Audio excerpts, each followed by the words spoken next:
Joel Corry has never not been buzzing anytime we have spoken to him. We've never got you in a bad mood. We've spoken to you on a lounger at the side of a pool. We spoke to you in lockdown and you were still buzzing. We speak to you now and you have reason to be buzzing again. You know what it is, man. I'm a positive person. You know, I always feel like you need to put out those positive vibes to the world, and that's the way I've always been, man. And obviously, like everything's going so well. Why wouldn't I be buzzing? I'm in a great position and just so excited about everything that's happening. Well, you're definitely pepping us up because I think, when you get to maybe this stage of the week, you're like, oh, I need some positivity. So Joel Corry's the man to provide it. The last time we were chatting to you was July of last year. And unfortunately, pandemic wise, not too much has changed. But I suppose there is still something for you to look forward to because you have announced that you're planning to tour this year.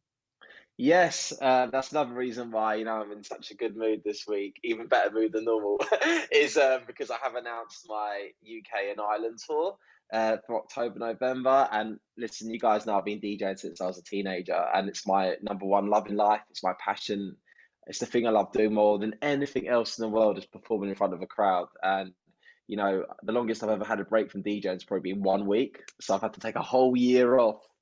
So I am absolutely itching to get back on that stage and be dropping my bangers in front of people. So yeah, bring on the tour. It's going to be amazing. As what I say, us DJs, we are desperate to get out and twiddle our knobs in public again. Well, it's been too long. Well, yeah, you can put it like that if you want to phrase it that way. That's fine. Well, head and heart, certified platinum, man. Like I said to you, you've got a banger on your hands here, but like Jesus, it just took off, and it's still going. Yeah, no, you called it, man. The journey of that record has been so special, a life-changing record for me. It's the first record that's truly like gone global.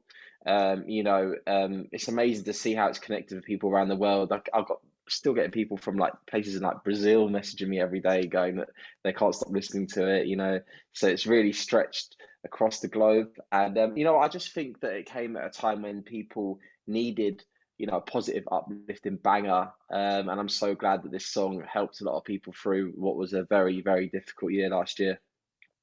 The earworm quality of it as well is just insane. Like, you'll be going about your day and out of nowhere it's like Yeah. like, how, I mean, do you find yourself doing that? Like, does it just go around in your head? Oh God, yeah. I mean, like I'd even go to the petrol station and like wind down the window, and somebody like, but yeah, it's me. You know what it is? It's just it's amazing to see as well that even young babies and toddlers are connecting with this record. I just feel like even up to a very older generation as well. It's like universal language that hook anyone from any age, from any part in the world can sing it, and I just feel that the melody connects with people, and it's just been so good to see, and I'm so happy that this song has brought so much joy to so many people. What is, and you touched on it there a little bit, what is shouted or said to Joel Corry when he's out and about and recognised? Is it sorry? Is it ba ba ba? You're that ba ba ba ba ba? What is said to Joel Corry through this pandemic and when you're recognised? Sometimes it's a bit of a medley. So they'll go in with the head and heart, and then someone else will drop in a bit of lonely and sorry. So it's like the JC orchestra going on. The Joel Corry mega mix is said to you and stuck to you when you're out and about. So the new collaboration then, Bed with Ray and David Guetta. Yeah, no, honestly, Ray is such an amazing, special person. Like you said, so full of fun, and we've definitely, connected, and it's been amazing working with her. And I actually got played the Bed demo in a music studio session last summer. So I was played a bunch of demos, and one of them was Bed's Ray demo. At that point, it was just a chorus, but as soon as I heard it, I was like, wow, this is magic. I need to work on this idea. Like, I love the lyric, and yeah, instantly just fell in love with it. So that night, got on Instagram, slid into Ray's DMs as you do, and I was like, yo, Ray, I love this idea. I need to work on it. I had a vision with it. I just wanted to get in the studio. She was like, well, I actually wrote this idea with David Guetta. So I was like, all right, okay.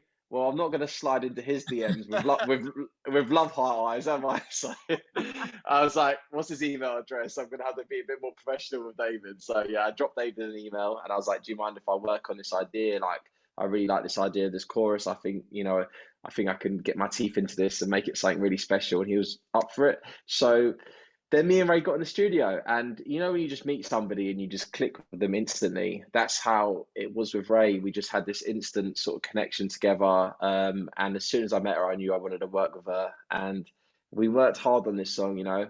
7 months of work I put into this and a lot of love, and here we are. It's out now, and I couldn't be happier. Ready to go. Funny that you felt comfortable with slipping into Ray's DMs, but when it was David Guetta, I was like, oh, I better send an email. What's the etiquette around that? How do you judge that? Who can I slip into their DMs? Who do I have to go looking for an email for? Well, I mean, David Guetta, isn't it? He's like, he's a boss. Like, he's like, I can't be just sliding in casually there.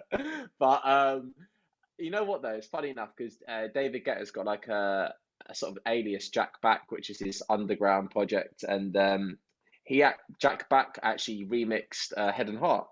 So we actually did have a bit of a connection there, but I just didn't know if he'd know who I was. I mean, he would know who I was because he obviously his Jack Back project remixed Head and Heart, but you're still a bit unsure. So I thought I just better email him rather than like slide into the DMs and get pied. So Can you remember the intro? Because I know a lot of people slag off email intros during the pandemic, like, hello, I hope you're keeping well. Strange times and all that stuff. Times, yeah. Did you go with that? No, I think I was like, dear David. I hope you meet your acquaintance well, David. Do you know what's so funny, right? We've got this WhatsApp group called the Bed WhatsApp group. It's me, Ray, and David, and we talk on it every day. And it's just really good banter and good fun. But every time David writes it, for some reason, I just read his messages in a French accent. Yeah. I don't know why. I just do. But yeah, he's great though. Like since obviously that initial email, we got on FaceTime straight away. Really, even that I was with my mate and we're sitting on my sofa, and David started FaceTiming me. And I was like, mate, David Guetta is FaceTiming me. And my mate was like, shut up, no, he's not. I was like, he is, he's FaceTiming me. And so it's been really good sort of like building that relationship and friendship with him. And he's great. He's good fun, man. He is such good fun. When someone just makes you laugh all the time, that's what he's like. So between him and Ray, yeah, I couldn't be happier doing this record. It's literally just great fun. On the record then, obviously it's called Bed, and I hope I hope you haven't been asked this a million times already, and then B, I hope that this isn't too personal, but I would like to find out a little bit more about Joel Corry's bed habits, considering that you have a song called Bed, okay? Let's do it. So, pretty quick fire. Are you a snorer? I am not a snorer, but I do talk in my sleep. Oh, okay. Have you ever said anything embarrassing or that's caught you out? Well, so I've got a few videos that my friend has taken of me because he's my best mate. He's also my tour manager. So when we go and do gigs, right, and I go to bed after the gig, and we're talking like maybe like 4 or 5 in the morning. It's quite, as a DJs listening will know what I'm talking about here. It's quite hard to switch off sometimes after a gig, and you get to sleep. And I'd wake up after a few hours of like having a bit of a night terror that I still think I'm back in the club, and I'm like, I've got to change the song. Like, oh wait, the time's running out, and the song's gonna run out, and I'm here in my bed just doing this, and my mate's like, literally, instead of like calming me down, saying, Joel, it's all right, he's there recording me, sending it on the WhatsApp group to the rest of the boys. Like, Joel's doing it again. No loyalty on that. Okay, so not a snorer, but a sleep talker. If you're in a position of sharing the bed with someone, are you a duvet stealer? Oh, yeah, I am actually. Do you know what? I hate it when the other person steals the duvet. Then, like, like with your feet like poking out, and you're like, ah, and then like you're like having this little wrestle. So, you know what the key is? The key is to have an extra large, massively stupid duvet, or get 2 duvets. That's how you fix that problem. Been there and done that. And final question on your bed habits. Do you think it is ever acceptable to wear socks in bed? Yeah, I do. In the winter, I think it's a seasonal thing. Controversial. I was hoping for a no on that now, Joel. I can't be going with the socks in bed. Yeah, no, it's a seasonal thing in those winter nights when it's, you need to warm up them toes. You gotta get them socks on. Recommend an electric blanket instead. See, yeah, that I've never had one of them actually. Are they good? Oh, I always life-changing. they just remind me of like my nan. My nan always had like. You're right, Joel. You're right. Nan's love an electric blanket or a hot water ball. I don't know. That's always Nan's Christmas present every year. Nan's 29-year-old women love it.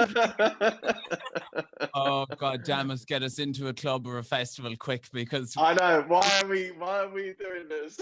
we deteriorated to electric blankets and water bottles. I'm literally about to go on Argos and have a look for one. Like.